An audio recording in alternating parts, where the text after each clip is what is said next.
लोकसभा चुनाव के दौरान महाराष्ट्र की सबसे हॉट सीट थी बारामती लोकसभा सीट, क्योंकि यहां पर भाभी और ननंद का मुकाबला देखने मिला था। और उसी तरह से अब इस विधानसभा चुनाव में भी महाराष्ट्र की सबसे हॉट सीट बनी हुई है बारामती विधानसभा सीट, क्योंकि यहां पर अपने चाचा से बगावत करने वाले अजीत पवार मैदान में हैं और उनको चुनौती देने का काम किया जा रहा है उनके भतीजे और शरद पवार के उम्मीदवार योगेंद्र पवार की तरफ से। चाचा से बगावत, बहन से दुश्मनी और सरकार में अजीत पवार के शामिल होने की वजह से यह सीट बन चुकी है महाराष्ट्र की सबसे हॉट सीट।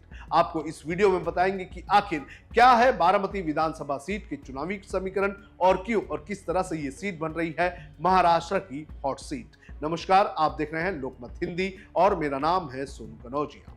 सबसे पहले जान लेते हैं कि कहां लोकेटेड है बारामती विधानसभा सीट। बारामती का जब भी जिक्र होता है तो सबसे पहले नाम आता है राष्ट्रवादी कांग्रेस पार्टी के मुखिया शरद पवार का, जिन्होंने यहां से अपना राजनीतिक सफर शुरू किया था। बारामती पुणे तहसील के अंतर्गत आता है। बारामती में 2,35,000 वोटर हैं, जिसमें 1,26,000 पुरुष और 1,07,000 महिला वोटर्स हैं। अब जान लेते हैं कि कौन कौन इस सीट से मैदान में है। इस सीट की अगर बात करें तो यह सीट अजीत पवार की वजह से काफी ज्यादा चर्चा में है। एनसीपी के टूटने के बाद अजीत पवार को उनके भतीजे से चुनौती लेनी पड़ रही है। शरद पवार अपने वारिस के तौर पर इस सीट पर योगेंद्र पवार को मैदान में उतार चुके हैं। इसके अलावा मायावती की बीएसपी और प्रकाश अंबेडकर की वंचित बहुजन आघाड़ी ने भी अपने उम्मीदवारों को मैदान में उतारा है। नामांकन वापस लेने के पहले तक 39 लोगों ने उम्मीदवारी भरी थी, लेकिन अब 23 उम्मीदवार ही मैदान में रह चुके हैं। क्या है इस सीट का इतिहास, ये भी जान लेते हैं।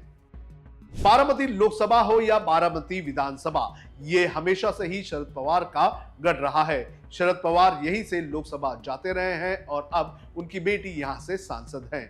वहीं बारामती विधानसभा की बात करें तो शरद पवार के बाद इस सीट पर अजीत पवार जीत कर आते रहे हैं। 1995 से अजीत पवार अब तक इस सीट से विधायक चुनकर आते रहे हैं। 1962 से यह सीट कांग्रेस और एनसीपी गठबंधन के साथ रही है। 1995 में अजीत पवार ने इस सीट पर पहली बार चुनाव लड़ा था और वो 91,000 वोटों के साथ जीत कर आए थे। 1995 के बाद से ही उनका जनाधार लगातार यहां पर बढ़ता रहा।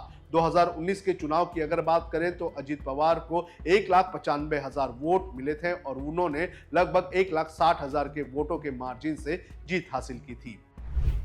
क्या रहे हैं इस सीट के मुद्दे, ये भी जान लेते हैं।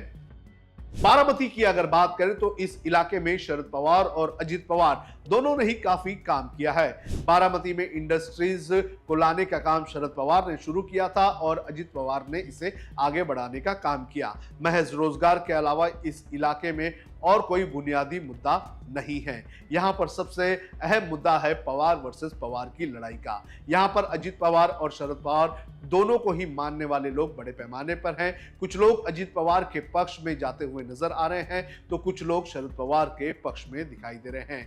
यहां बड़े पैमाने पर लोगों का कहना है कि लोकसभा चुनाव में उन्होंने शरद पवार की इज्जत रख ली, तो अब वो इस चुनाव में अजीत पवार को विधानसभा जिता सकते हैं। अब ये लड़ाई कैसे सांख बचाने की लड़ाई है, ये भी जान लेते हैं। बारामती की इस लड़ाई की अगर बात करें तो ये लड़ाई शरद पवार और अजीत पवार दोनों के लिए ही वर्चस्व की लड़ाई है। दोनों में से यहां से कोई भी हारता है तो उसके लिए आगे का चुनावी सफर काफी मुश्किल हो सकता है। अगर अजीत पवार की बात करें तो उनके हारने से उनके भविष्य पर सवाल उठने लगेंगे और वो हो सकता है कि वापस अपने चाचा के पास चले जाए, जिसको देखते हुए शरद पवार ने भी अपने उत्तराधिकारी के तौर पर योगेंद्र पवार को मैदान में उतारा है। जब योगेंद्र पवार ने अपना नॉमिनेशन फाइल किया था तो उस वक्त शरद पवार उनके साथ मौजूद थे।